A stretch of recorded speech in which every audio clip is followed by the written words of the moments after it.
Four comedians are also real good friends, working on jokes, the fun never ends. They're asking each other, is this anything? Turning on the jar machine, beep boop boop beep beep boop boop. Next is Anthony. All right. So I have this idea. Magicians are failed serial killers, and that's why they're always trying to cut women in half. It's like, I always get it wrong. Maybe I could make some money off of this. I always want to put it back together again somehow. I can get them to volunteer. Completely unscathed.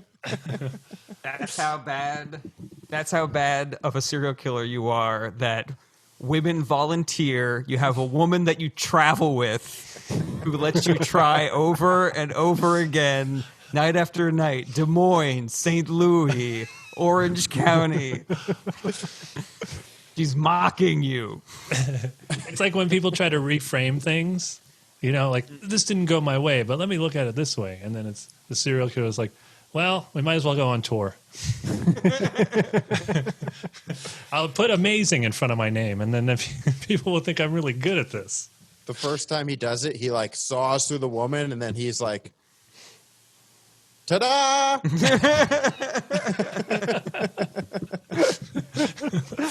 Similar thought. The very first magician was a failed serial killer.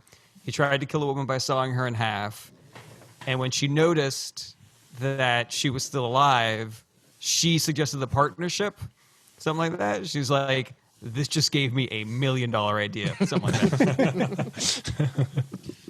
Rob, you're about to do a bit, or? Yeah, I'm about to do a bit. Okay. He disappeared. I made him disappear. I'm the amazing Anthony. I made him reappear. So you're welcome. Let's take it on the road, Rob. I like the idea of you incorporating all the other things that magicians do and making them, linked to serial killers. I mean, why else? I mean, they're traveling around with swords all the time. They have all these, all these little instruments of death, effectively, that they travel around with. And I think that's also where the magicians get their stage flair from. It's from sneaking and lurking around houses all the time. That's why they enter the stage like this. They always have. They're just. I mean. It's from all their sneaking around, right? It almost worked because the serial killers, they say that one of the signs is animal mutilation, and so maybe something could be done with a pigeon flying out of your hat or a rabbit or something. It's just like more things that he couldn't kill. That's great. Just, what do you call it? Disappeared. Yeah, he started out with not being able to kill rabbits, and then he worked his way up to not being able to kill people. Yeah, exactly. Or what if he was killing animals and somebody was like, hey, were you the one who killed all those pigeons? And he's like, no. And then a pigeon flies out of his sleeve and he's like, ta-da.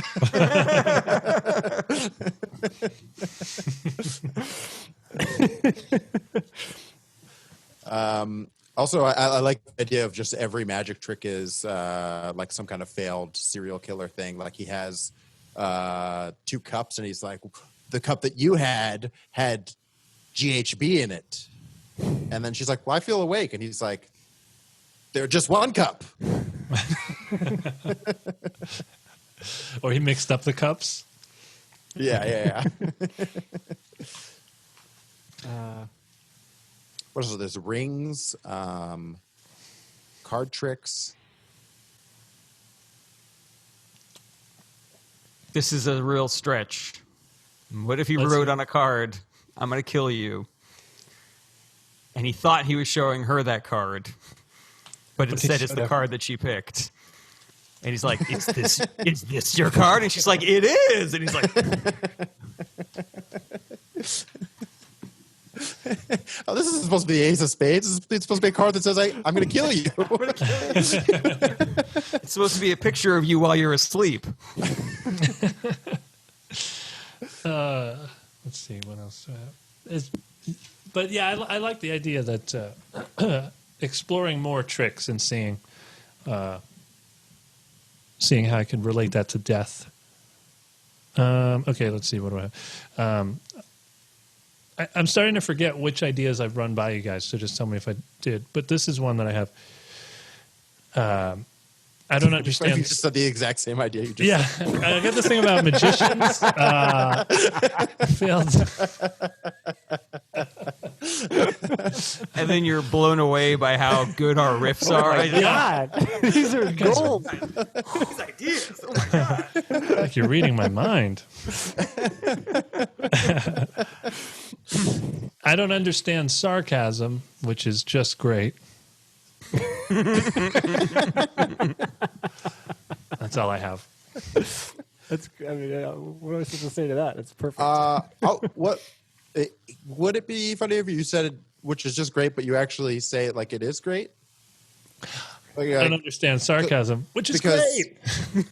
Yeah, because we all know which is great to be a generally sarcastic sounding thing anyways, just in the sentence. Which is People don't really say which is great. Yeah, So if you say it with that tone, it might be enough to juxtapose with. especially if I start with I don't understand sarcasm, which is just great. Yeah. Like that. I don't know that that's my personality to be so positive, but maybe that would make it. I mean, fun. it worked fine the way Yeah, that you had it. So Part of what makes me laugh about it is the flatness of it, because I have no idea where you're going with it. I have no idea what you want me to think about it. I'm just laughing. I'm like, God damn it. Is he happy? Is he not happy? Is he sarcastic? Is he not? I love that. Okay, let's see. I've been having a lot of panic attacks lately. Wait, sorry. I just have one extra tag. Like, Yes. oh, geez, would somebody explain it to me? Please. I did. How about you, okay. Sarah? You look intelligent. Maybe you could explain it to me. Oh, I do like that, like sarcastic crowd work. Please, I need your knowledge. Thank you. That's funny. I've been having a lot of panic attacks lately, and that worries me. I feel like this still, in your fashion, there's something else that could twist it back again. This feels not. I feel hanging for some reason. Yeah, it's like halfway there. Panic attack, which worries me. I hope I can just get it already, so I can stop worrying about it. Wait, you do have the panic attack yet? I've been having a lot of panic attacks lately, Oh. and that worries me. So I'm thinking, if there's a panic attack that's about to come and you're worried about it, then you hope it would just come already so you could stop worrying. I'm worried that I'm going to have a panic attack. Yeah, I wish I would just have it already so I could stop worrying. Something along those lines. I don't know. This is totally different direction with it, but Something about cows. Plastic.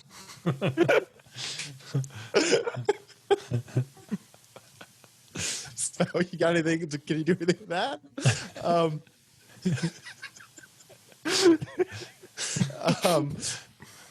Panic attack. So I need to up my panic defense. Maybe like I always go with the Dungeons and Dragon thing direction with my riffs, but Okay. yeah, I but don't like know. attack defense, I need better panic charisma. I see. I don't know anything about Dungeons and Dragons. Neither do I, which is weird that I keep going that direction. You're so cool, Brett. I don't either. I don't know what a dungeon master does 3 times a week. Could you do and this is kind of like, maybe you could just go down the list of what a panic attack is and say that that's what's happening when you're worrying about getting a panic attack. You could say something like, I'm really worried that I'm gonna get a panic attack, like really worried, like my heart is racing, my palms are sweating, I feel like I'm about to die, I'm scared of social interactions, stuff like that. Oh yeah. So Just yeah, go you're worried through the about coming, but DSM. You're already having it. Yeah. Yeah. That's great. Do you know? It'd be. I don't really have a joke, but if people put panic rooms into their house, it'd be cool if you installed panic rooms in all your rooms, or all my rooms are panic rooms, or so. Okay. Yeah. I can see that. See. I have a panic room, but I don't want to go in it. I don't have an attack. I have a panic room, but it makes me really nervous. That's very funny. Okay. My pet peeve is when people tell me their pet peeves. God, I'm so mad at myself right now. I like that too. That's clever, and now I feel like an example might be good here. Because I would be explaining it, which should make me furious. Maybe I don't know. I don't know if that's the wrong direction to push that, but it makes me think that it would be good if you did have an example, like when somebody tells me that. I don't know. I don't know why that. I think My pet peeve is people telling me their pet peeves and when they're hypocrites. Oh, yeah. I do like that. That's funny. Yeah. That reminds me of that sign. Was it? There's like a list of 3 things. I forget the heck. Anthony, picture. what if you just said? It's sort of similar to your nostalgia joke. What if you just said the definition of a pet peeve instead of saying pet peeve? What if you were like, one of the things that I hate that people do is when they tell me their pet peeves. Oh, I see. Oh, okay. Yeah, make them get there. But I would probably have to be more, one of the things that really, Yeah. really Grinds my gears. Yeah, I was trying to think of a different term, but yeah, something that really grinds my gears is when people tell me their pet peeves. Yeah, something like that could work. I think I would just have to make sure that everybody knows that what I'm doing is, what I'm describing as a pet peeve. Mm-hmm. And you could even flip it. Maybe that'll work better. You say, one of my pet peeves is when people tell me things that other people do that really annoys them. Oh, yeah. Oh, no. I was thinking flip it as in, well, maybe you just explain it. Normally, you're like, a friend of mine always comes to me and tells me all of his pet peeves. It really pisses me off. And then the second part is Just can't stand it when people, well, yeah. because I love the idea of you only saying pet peeves once, the way Jared had suggested. But if you start with them coming to you with the pet peeve, I would and then you just ending with that really pisses me off.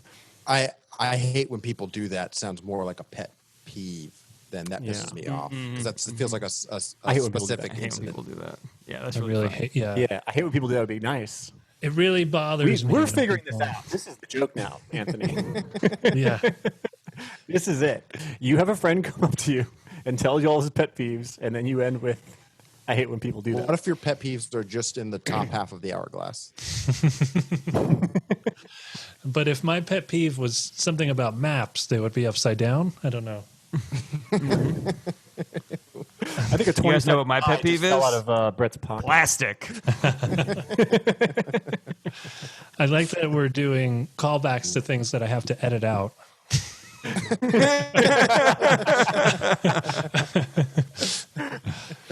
There is more to this joke than this, but I'll start with this first. Convertibles are cars without permanent tops, but somehow they're considered to be luxury vehicles. But that doesn't really happen with other stuff, like houses. Like, you never hear somebody go, yeah, this place is real fancy. You see that roof? Yep, comes right off.